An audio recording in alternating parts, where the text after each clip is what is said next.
All right, if you are thinking about moving to the Tampa area, these are some of the things that you need to know about the weather before you make the move.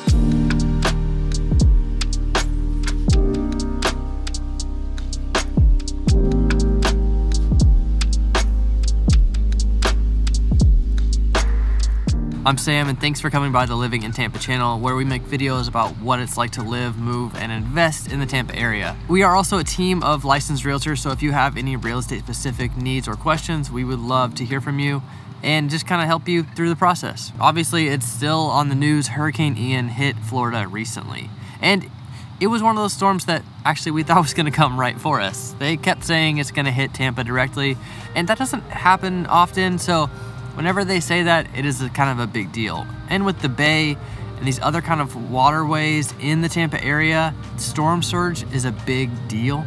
You know, they give these simulations, they pretty much say your house is gonna be underwater. That's what they say to me. But it hasn't happened so far. And also in the 60 years that my house has been there, it hasn't happened. So we'll get into all of that a little bit more. Today I wanna hit on 4 different points about the weather.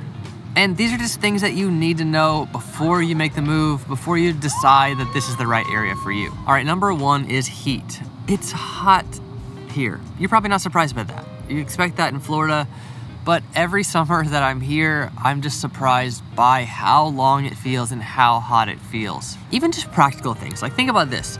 If I'm going to a business meeting, and I wear t-shirts to business meetings, that's kind of common in Florida. But if I'm going to a meeting, I'm thinking about what colors I can wear so that my pit sweat doesn't show. And if you're just in and out of the car, in and out of stores, you're sitting outside maybe, you're gonna sweat. I'm gonna sweat. Maybe that's a me problem. I think that you probably relate with that though. And I get it. The Midwest is hot, the desert is hot, like all these things, I get it. But our hot season down here is really long, it's humid, and I get it. Some places are just as humid. I hear all the arguments. I see them in the comments and people talk to me about them. I get it. But it's one of those things that just kind of sticks to you when you're down here. It is just hot and that summer drags on. It's long. It's half of the year. Okay, second on the list is rain. It rains a lot here. It's a pretty tropical area. I mean, this is really the most tropical of the contiguous United States you can get. And there is a hurricane season that influences a lot of this rain.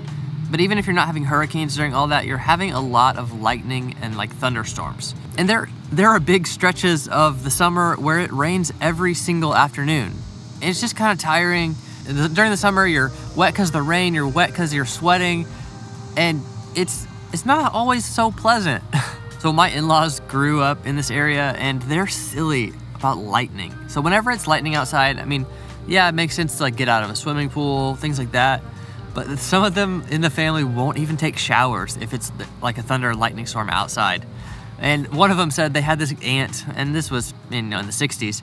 People, I think, were a little more superstitious back then, but she wouldn't let you hold a metal utensil in the house if there was a lightning storm outside. And there is a lot of lightning here, like an abnormal amount. It's like the most lightning in the US. It happens here in the Tampa area. But people are kind of crazy about lightning, and it influences practical things. Like my daughter is 4 and she's been taking swimming lessons. They get canceled all the time because of lightning if it's like 30 miles away. Like there's all these parameters where they're really careful about it, and that just gets kind of annoying. Actually, growing up in Oklahoma, I know people that were struck by lightning, and this sounds like I'm bragging. It's a horrible thing to brag about, but these people worked outdoor jobs and got struck, and I know some people that, don't seem quite right because of that. But it wasn't this thing that we were just so cautious about like they are here. Maybe we should have been. Okay, next on the list, number 3, hurricanes. Hurricanes do happen. As we've just seen with Hurricane Ian, we thought the storm was heading right toward the Tampa area. It made a turn kind of right before, and that's a big thing with hurricanes. I've talked to some locals about it. The most predictable thing about hurricanes is that right at the last minute, they're gonna do something different.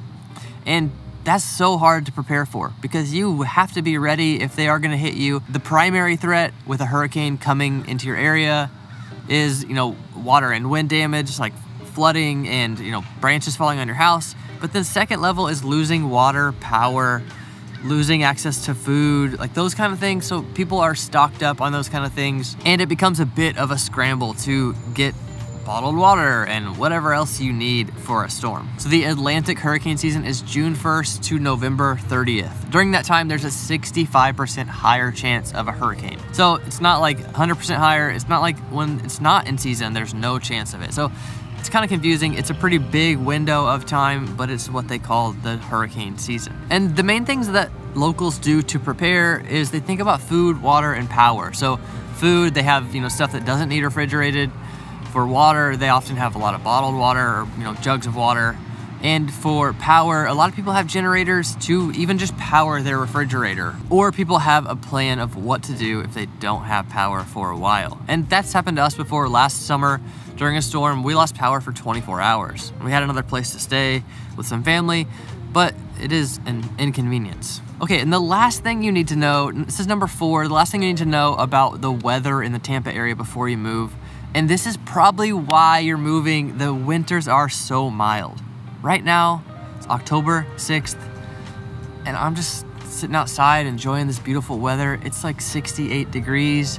This is a little cooler than typical right now. It'll probably warm back up before the actual winter sets in. But these mild winters are so delightful. After such an intense, long summer, you also really look forward to this mild winter. You look forward to it cooling off. But I love still just being able to wear shorts. And maybe I wear shoes instead of flip-flops. Maybe I don't sweat through my t-shirt, so I just can wear a t-shirt the whole day. But these are really, really nice stretches of the year. All right, these were just some of the weather things you need to be thinking about if you're wanting to move to Florida, if you're wanting to move to Tampa. And as always, we would love to hear from you. My team of realtors would love to help you through the process of buying or selling a home in the area. Give us a call. Thanks for coming by.